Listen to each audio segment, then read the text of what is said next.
Well, if you click this video, you know what you're getting yourself into.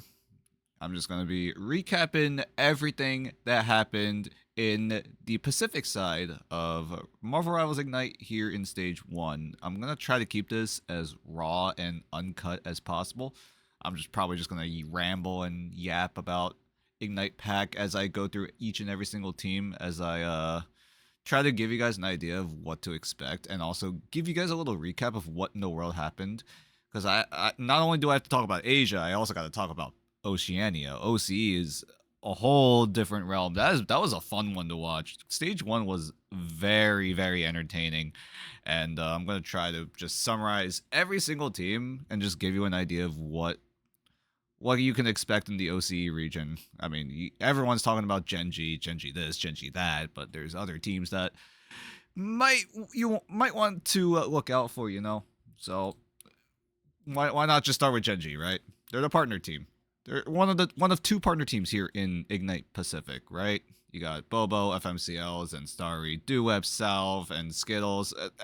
Everyone's playing out of their goddamn minds. They literally went undefeated again in OCE. They did it once already back in Ignite Stage 2 Asia, Ignite Stage 2 Oceania back in 2025 Stage 2. They did a perfect run. They got to Atlanta. They got a very, very respectable finish. And now they did it again here in OCE Group Stage, but that doesn't auto-qualify them to mid-season. They still have to play against the best of Asia, right? The top 6 teams of Asia and the top 2 teams of OCE will play in a combined Ignite Pacific playoff. This is the first time it's happened ever. So I'm excited because I'll be casting it, obviously.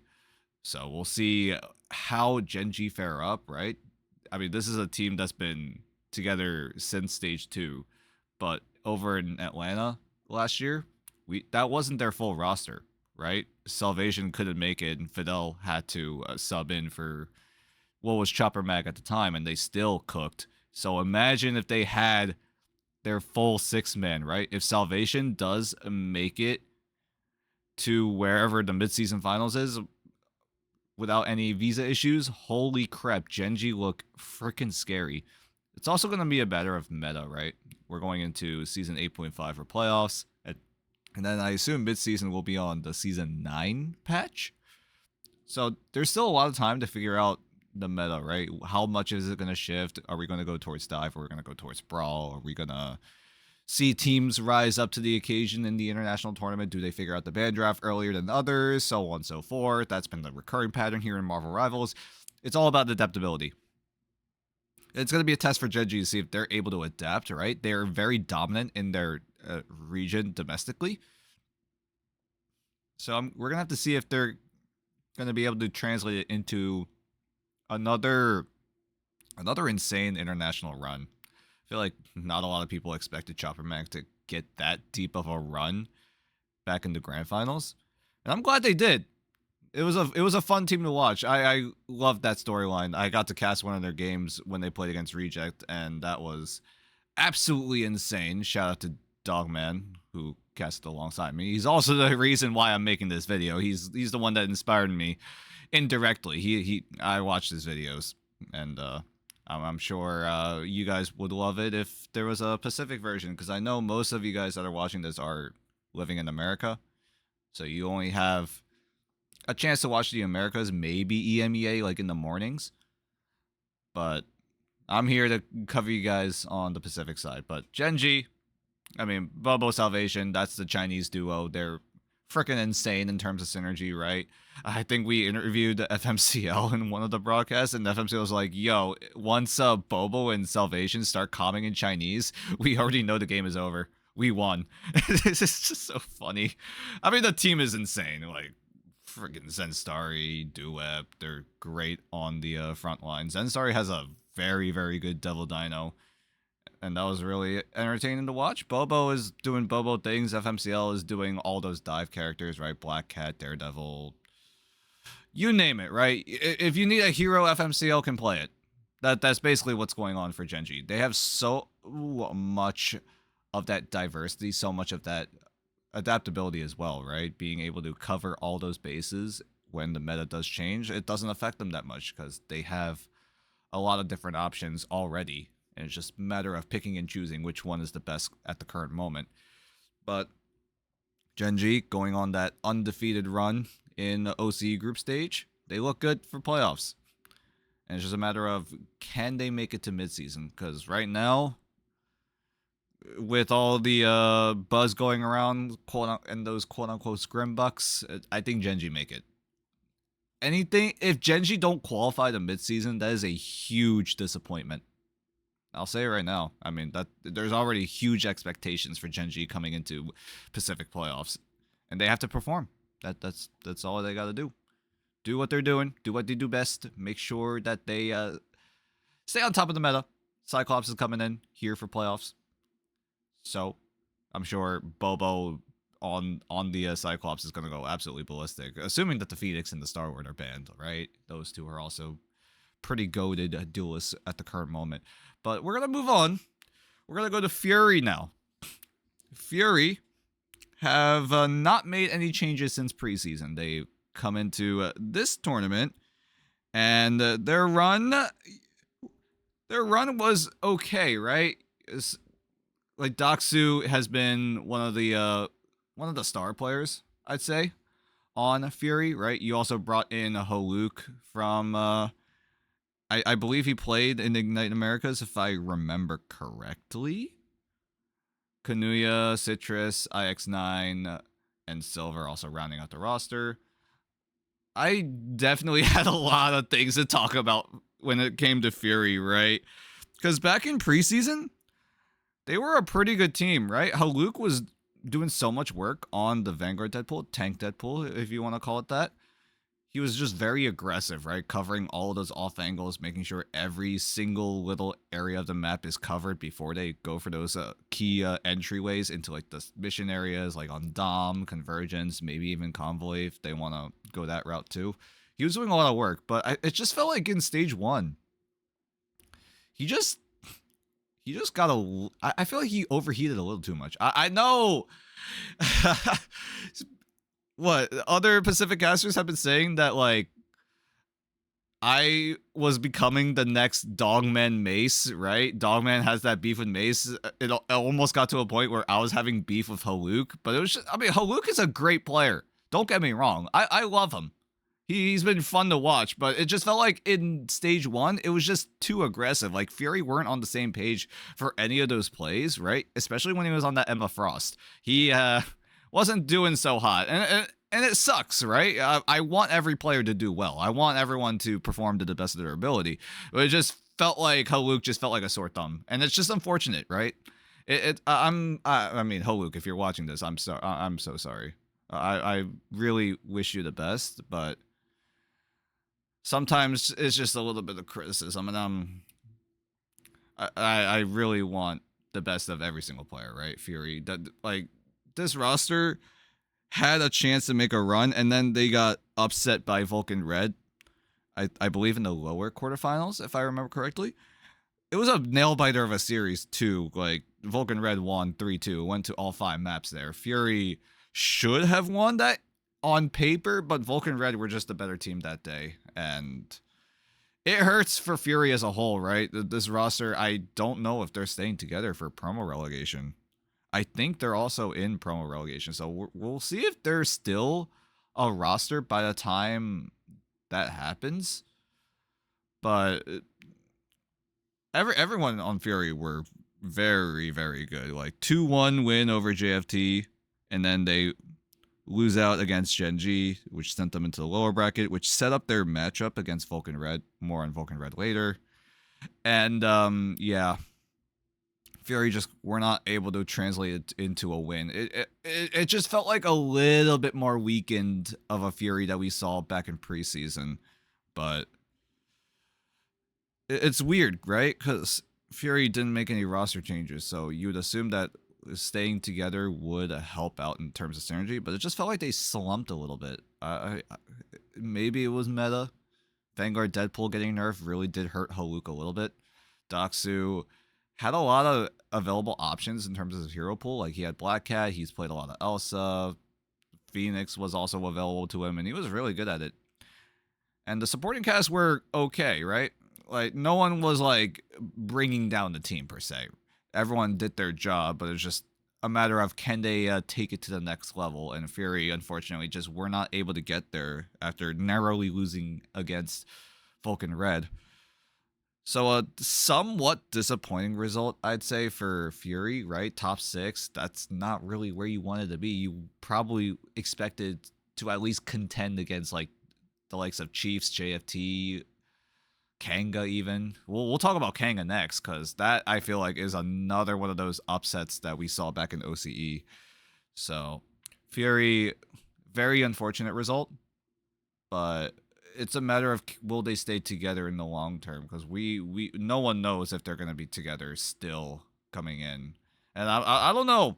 As I've recorded this, there's been inklings that Fury have disbanded, but again, that's still speculation. There has been no official announcement as I've recorded this video. So that's going to be a whole different topic. But Fury, unfortunate top 6 result. Praying that they will bounce back either in the midseason qualifiers, aka promo relegation, or stage 2. We'll see how that all turns out. So Fury, that's Fury. Kanga is where we will move on, right? They brought in a player from one of my personal favorites in Asia, right? XOXO01. I am the #1 XOXO Glazer. That's what the people say. I mean, for good reason, right? I love that team. That's a whole different thing. We'll cover Asia when we get there. We'll cross that bridge when we eventually get there. But Rester from XOXO01 did join Kanga for stage 1. That was their only roster change. They dropped Dusk and they brought in Rester. And the team looked really, really solid when they played against Vulcan Red. That was their first matchup in stage 1 group stage. They looked very, very solid. But then when they played against the Chiefs are also on a whole different level. Again, more on them later when we get there. Which sent Kanga down to the lower bracket. And then they got reverse swept by JFT. By far the biggest upset, I feel like, that we've seen in Ignite Stage 1 of OCE. A reverse sweep by JFT. No one expected JFT to get a deep run here in OCE. That again, we'll talk about that team later. But we'll focus on Kanga, right? You got Juicy and Revzy on Duelist. They've been pretty solid. They've been doing very, very well, right? They've been getting really insane frags, but somewhere along that series against JFT, it just seemed like they lost a lot of that gas. I remember me and CB, when we were casting Kanga versus JFT, it just felt like Kanga, every time they had a chance to win, they just ran out of gas. They just could not get the job done. Like, the convoy was like maybe 5 meters away from winning the entire map, and Kanga just out of nowhere disappeared. They just could not find a way to win, and they just kept getting held after every single fight. And that was the biggest criticism that most of us had. Us as in Pacific casters, for the most part, right? Kanga just had chances to win, just could not translate it, could not convert it, and that's where it really hurt them in the end, right? Like Isaac and Tinny, they've been doing solid as a front line. Like, I feel like no one really stood out. You could say Juicy and Revzy did as much work as they could on the duelist role. Rester and Sector doing their best in the backline as well. I have no complaints from anyone of Kanga. Like, this was a very solid roster, who had a very underwhelming result, and it's very unfortunate. It really came down to execution. Like, if I remember in the ban draft, I saw no complaints. Right, OCE was also, I believe, the first region to figure out how strong Rocket Raccoon was, because I remember seeing that. I was like, wait, OCE are banning a lot of Rocket Raccoon right now, and no other region is doing that yet. And it started to pick up towards the tail end of group stage, right? Once Rocket Raccoon was discovered that he was actually broken as hell, every other region started doing it. EMEA started putting presence on Rocket Raccoon. Americas was doing the same thing as well. Asia has been doing it because obviously they've been watching OCE. But OCE, I feel like, if I remember correctly, was the first team or first region to figure out the Rocket Raccoon being that present of a pick, right? Being so influential. But Kanga as a whole, though, I'm like rambling back and forth and back again. I don't know if you guys are okay with this. I mean, I'm okay with suggestions in the comments, but I haven't done anything like this, just rambling and rambling like this. So, but going back to Kanga, like it was just a good roster. Again, underwhelming result.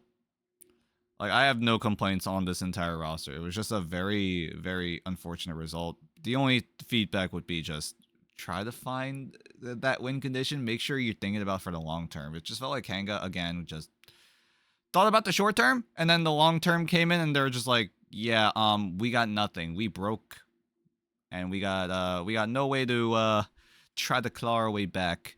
It just felt like right at the finish line is where they collapsed. So top 6 for Kanga. Hopefully we see them in promo relegation. Again, we have no idea if this roster will still be intact or if they're going to make any roster changes. I don't know if roster changes are allowed before promo relegation, but that's something that's going to be a whole different topic when we worry about that. But moving on to Vulcan Red. Vulcan Red, very impressive result, honestly. There was a chance that Vulcan Red could have gotten even deeper of a run. It was just very unfortunate, right? When they upset Fury and beat them 3-2 in the lower quarterfinals, they were not expecting to get that deep of a run. So you already know that was an upset, right? You already know it's an upset when Vulcan Red weren't expecting to, at the very least, get a top 4 finish. And because of that, one of the players just straight up could not play anymore, right? He was not available, right? They just won against Vulcan Red, and they're just like, yeah, we don't have a player, so we don't have a full roster. So we had a forfeit in the lower semifinals. We were excited to see JFT versus Vulcan Red, but because I believe it was Genzo that was not able to play more. Like he was just not free. He had other things that he had to worry about, and unfortunately that just meant that Vulcan Red didn't have their full roster and they had to forfeit against JFT, which is why JFT did get to a 3rd place finish and Vulcan Red are sitting at 4th place. There is a world where those two would have swapped, right? Vulcan Red could have been 3rd place, JFT could have been 4th, but because of that forfeit, which was very unfortunate, it's sad to see. It's unfortunate, but it is what it is. We can't really control what the players are doing. Genzo had responsibilities that he had to attend to. We have to respect that. As much as it sucks, we do have to respect it, right? But Vulcan Red they've been cooking. This was a team that went through somewhat of a full rebuild, right? Fun fact, actually, Impunity used to be on Vulcan Red.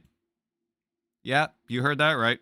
Vulcan Red used to have Impunity. The Impunity that played in Dark Zero in the grand finals. Yes, that Impunity. He was playing in preseason of Ignite OCE back with Vulcan Red, but he has left the team.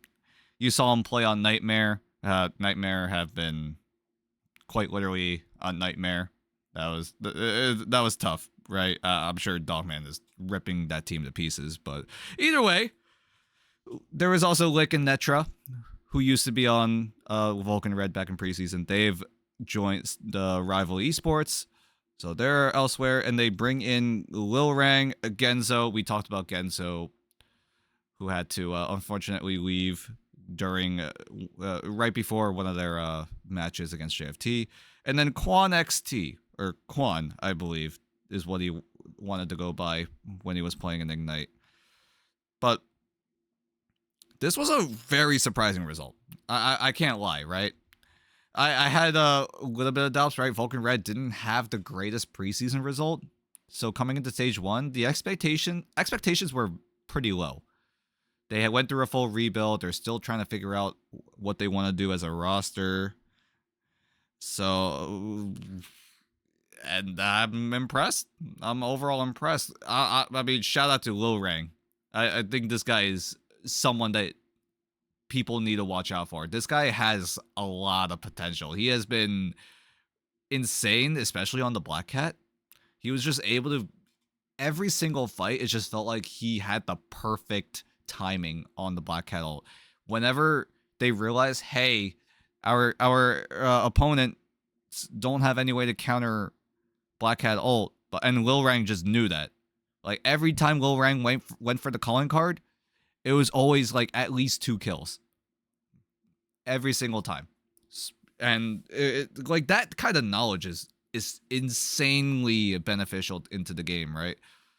Maybe it was just the team just clicking as a whole, right? There could have been like really good comms coming in from Solomon, Chronix, and the rest of the team. Ancient has held his ground as the hit scan duelist. Lil Rang has also done a little bit of that as well, but he's been really put on the Black Cat. That's been a trend in OCE, right? A lot of teams really wanted to save the Black Cat, and it's worked out for them for the most part. And especially if you get that one-sided, it was just really, really strong. Obviously, Daredevil is also just as strong, but Vulcan Red, I'm impressed by Vulcan Red. Everyone did their part. Everyone knew what had to be done. And they just rebound after losing against Kanga Esports 2-0, which sent them into the lower bracket. They beat Revolt 3-1. And then they beat Fury 3-2. That was, again, a nail-biter of a series, and then unfortunately the forfeit loss happened in the lower semifinals against JFT. So Vulcan Red, if they stay together in stage 2, the ceiling is high. I'm very hopeful for this roster.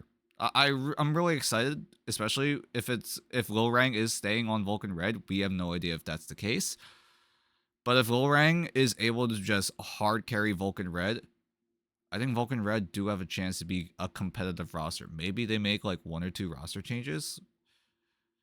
But for now, this roster is looking quite solid. And I am pleasantly surprised that they have gotten that deep of a run. And it could have been deeper. Could have been deeper. The potential is there. But are they able to follow through? That is a big question coming into stage 2. Moving on. JFT Esports. I think this is one of the more mechanically gifted teams. JFT have been cooking so hard in OCE, right? Every single matchup that they had was close, and JFT made it competitive all the way, right? Their first matchup was against Fury. They did lose out on that 2-1, sends them into the lower bracket very early, and JFT were able to beat out DXA 3-1, and then they reverse sweep Kanga. I think that was the turning point for JFT, right? No one on JFT were expecting to make it this far. I mean, like, no one expected JFT to get that deep of a run, but this is a team full of mechanical talent, right? Peter has been cooking on the hit scans, especially on the Phoenix. Like, there were times where he was literally behind I think it was Kanga. Yeah, he was behind Kanga's entire backline and just peppering away, and he almost got a few clutches down. Joji is just as insane as Peter, but as like that melee duelist. He has been doing wonders. I mean, he's also played Bucky for a bit. He has been insane on that. Joji Black Cat is something we also have to talk about, because that Black Cat, woo, absolutely insane. It's like Lil Rang and Joji were just throwing hands at each other. I was so excited to see Joji versus Lil Rang on Black Cat, but yeah, I mean, that matchup never happened, right? JFT were able to get the forfeit win because Vulcan Red had to drop out. Winter, very, very strong of a strategist in the backline. Slippery was doing his part too. Back to Winter. I love that guy. He came in for the interview after, I believe, winning against JFT. Or winning against Kanga, sorry. Why am I saying JFT? JFT won against themselves? Yeah, sure. But JFT winning against Kanga, I think Winter was who he interviewed, and Winter was bro was the sweetest dude ever. I love that guy. Hopefully I get to interview him soon. Maybe in the future. But either way, JFT, like, Joji has been insane as duelist. Peter has been just as insane on that hit scan. Wosh and OPWL have been doing their part as the front line. Just make sure Joji and Peter just cook.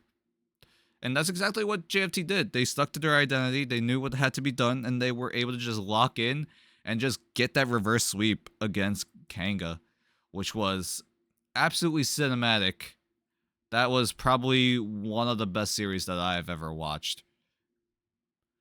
But JFT, hopes are high. I know that the roster will not be together for stage 2, which really, really sucks.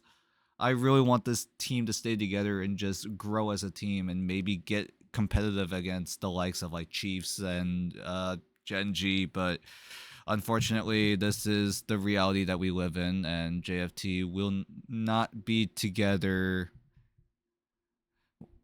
I don't know what the plan is for the entirety of the roster, right? I don't know if the players are being brought into other rosters or something like that. Maybe that's happening behind the scenes, but as of right now, JFT will not have that exact same roster going into stage 2, which sucks, but it is what it is.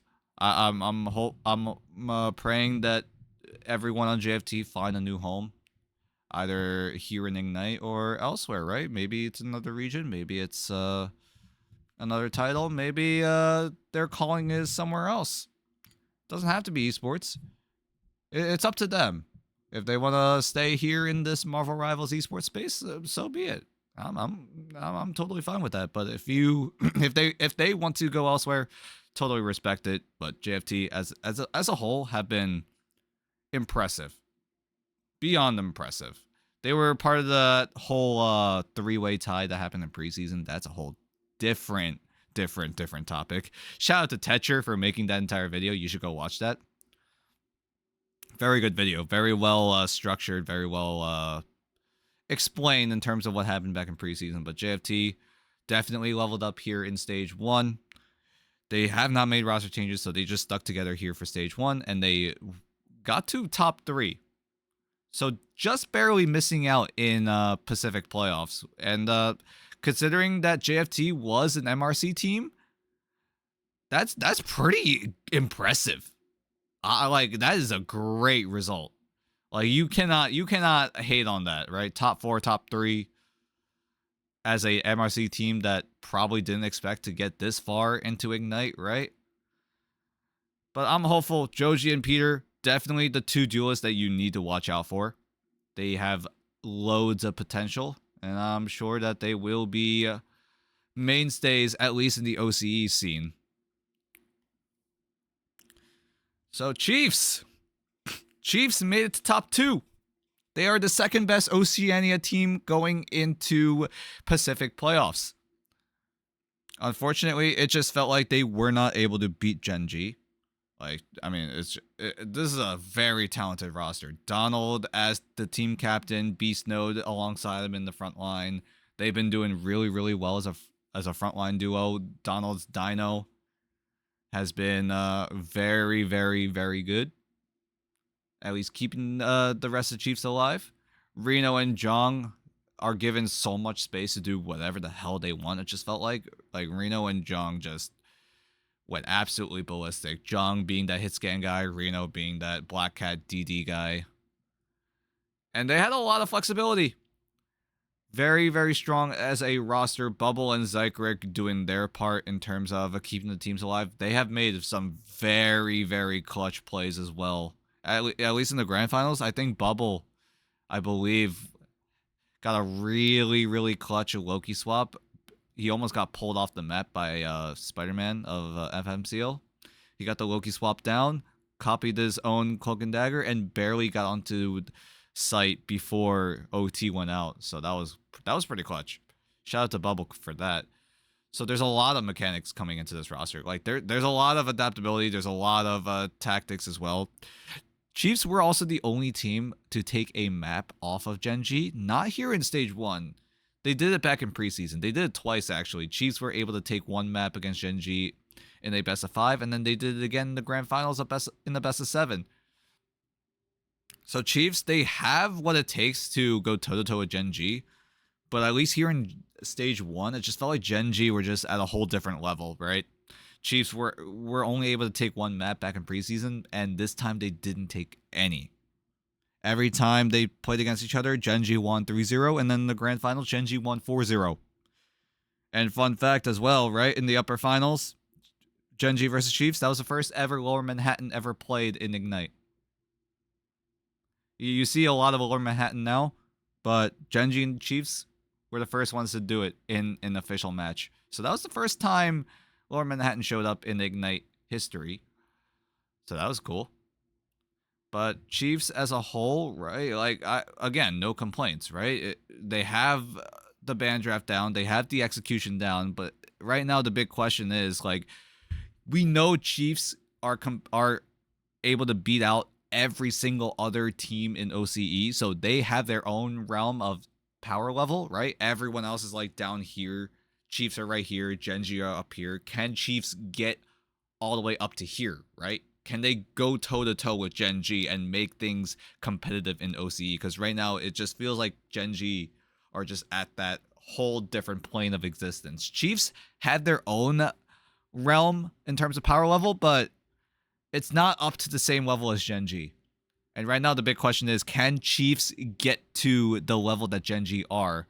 Because that's what Chiefs wanted to do as a roster. Go toe-to-toe against GenG, grind through MRC 6. That's exactly how they got in here. And considering how well-known of an organization Chiefs are in OCE, they had to make it into Ignite. And they did back in MRC 6, and now coming into Ignite, they've been doing very, very well, right? Consistently top 2 in OCE. They are the de facto second best team in OCE. They're definitely playing second fiddle to GenG. Can they become that first spot? When will it happen? How long will it take? Or is GenG just too good of a team right now? All eyes on Chiefs right now. They have what it takes. Their roster, very, very strong. If they make it into midseason, first of all, would be very, very impressive considering the amount of talent in Asia. But I have hopes for Chiefs as a whole. Donald has been in the scene for a very, very long time. He's played in Asia as well last year. And Donald having that experience as a team captain is definitely elevating the Chiefs. Like, he's been doing a lot of work behind the scenes, making sure the Chiefs have game plans down and are able to enable everyone on the roster to the best of their ability. And that's what you need as a team. Grow as a team, make sure that you have what it takes to adapt towards metas, adapt towards teams that you're about to go against, and the band draft as well. Chiefs really had a very, very strong band draft. Like, I don't remember a time where I was like, why are they banning this? Why are they saving that? Like, every single pick and ban had a reason, it just felt like, for Chiefs. And I feel like I've been saying that for every single team. Because, like, everyone played safe in the band draft. Because you got to think about it, right? Group stage in OCE started out as a double elimination bracket. There was no room for experimentation. You had to go for what you know is going to work, what you think you know is going to work, or else you just incredibly doomed your entire run. Because if you mess up the band draft, you mess up the entire game. And if you can only afford 2 losses, because that's what OCE group stage was. If you lose twice, you're out. It was a very, very, very, very thin margin of error. So there was no room for experimentation. Like in Americas, right? There were some teams that were like semi-experimenting with what they wanted to pick, what they wanted to ban, and it did bite them back in the end. Like, you could not afford to do that in OCE. If you do that, you're just trolling. You're just trolling.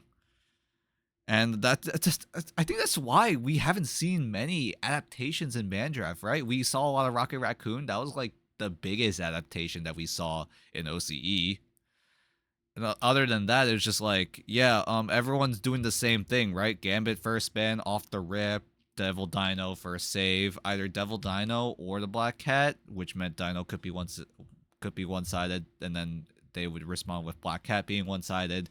Luna Snow and Mantis being the second and third bans consistently in OCE. Like, everyone was playing safe. No one wanted to make anything crazy of a change, right? Always Phoenix in the last ban. Sometimes you saw Rocket Raccoon being saved either by one-sided or both sides, which meant that Phoenix had to get banned last because of the End Song Inferno hits the CYA. CYA is gone instantly. A blink and you miss it. So it's hard to judge everyone's ban draft in OCE because of how safe everyone was playing it. No one wanted to make any sort of risky moves, because if you make that risk and it backfires, it's just gonna haunt you, right? You're just gonna be like, yo, if we didn't ban this, if we saved that instead, we probably could have won. Like, you don't want that haunting you all the way until stage 2, because that would suck. That would be like a fate worse than death. But Chiefs, I'm going on so many tangents. I don't know if y'all are okay with that. I'm just rambling about Ignite Pacific. I feel like I'm straying a lot more than Dogman, but it's whatever. It's whatever. Chiefs, very strong team. They did qualify for Pacific playoffs. So all eyes are on them to see if they're able to perform against talent in Asia. So incredibly hopeful. Revolt coming in to stage 1. They are the newcomers. They replaced Baxium Japan, who unfortunately bombed out back in preseason. They were not able to win a single match, and they disbanded. So in their place came in Revolt. I had a lot of hopes for Revolt as a team. Like, this is a roster that has Ignite talent. Like, Neil has been Ignite when he played on Ewings back in stage 2 of 2025 Asia. Hyon, you probably know Hyon. If you watched the grand finals and Crazy Raccoon play, Hyon was on Crazy Raccoon.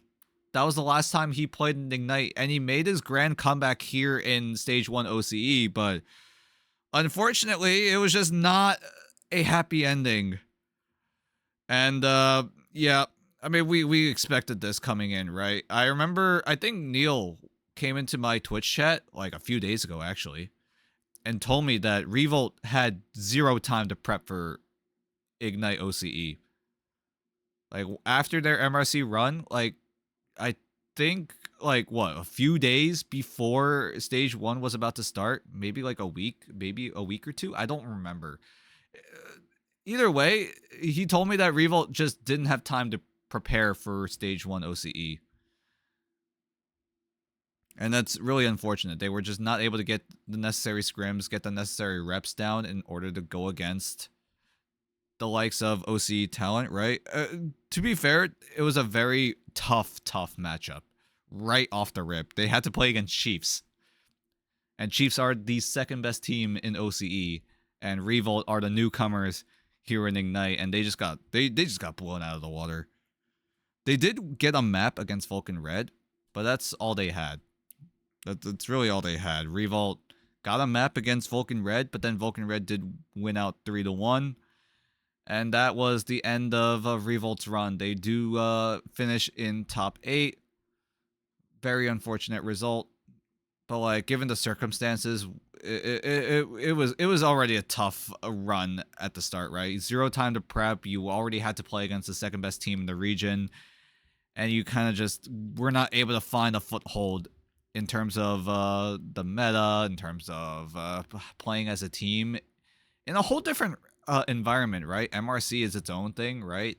And then you go into Ignite, you got to get used to the ban draft. You got to get used to making sure that you don't screw up the ban draft, because it's way more punishing if you screw up ban draft in Ignite rather than comparing it in MRC, because MRC has their own ban draft where it's universal.